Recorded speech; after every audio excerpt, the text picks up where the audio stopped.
Making a difference in the world is a very daunting idea, but it doesn't take much to actually do something. You could be that person walking down the street having a horrible day, and someone so easily could just flip that day around by smiling at you or opening the door for you or maybe buying your lunch.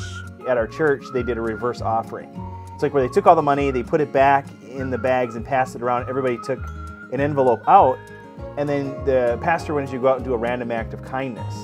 And for me that was powerful, because it's like, well, why couldn't we just kind of take a universal cause, like random acts of kindness and then also unemployment, and just hire people to do this all the time and get rid of that constraint of money? I immediately thought it was a good idea, but it was kind of almost too good to be true.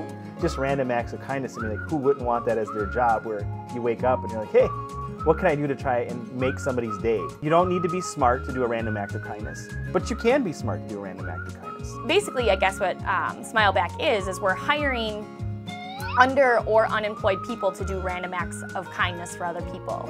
Everything that's being put into it is for a person, and it may be that person walking down the street, it could be your next door neighbor or your best friend or yourself.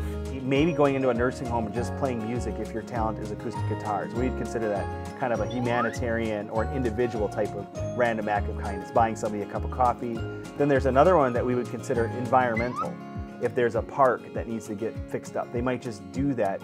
Giving that momentum that somebody might need to carry out and do something good without having it be very complex. You know, other nonprofits, what I've noticed is it just seems like a lot of resource gets consumed talking about doing things, and there's not a lot of do. And we want to start kind of a pay it forward movement where it's done well, it's done with excellence, following through on very small things, and also making it accessible.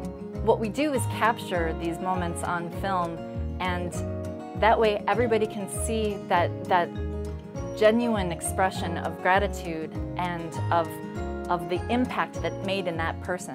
That, I think, is another exciting aspect of Smilebk, because right out of the gate, I mean, we have an app on the roadmap as something that we'd like to get done, and a big part of our strategy is communicating on a regular basis what's going on. If you have a moment, you can go and check out what the most recent Smilebk movement was. So Smilebk is funded in 3 ways.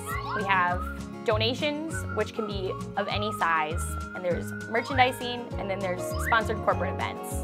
For example, myself, being an artist, I enjoy painting. I can paint a canvas, donate it to Smilebk. When that sells, the revenue of that goes into the Smilebk cause.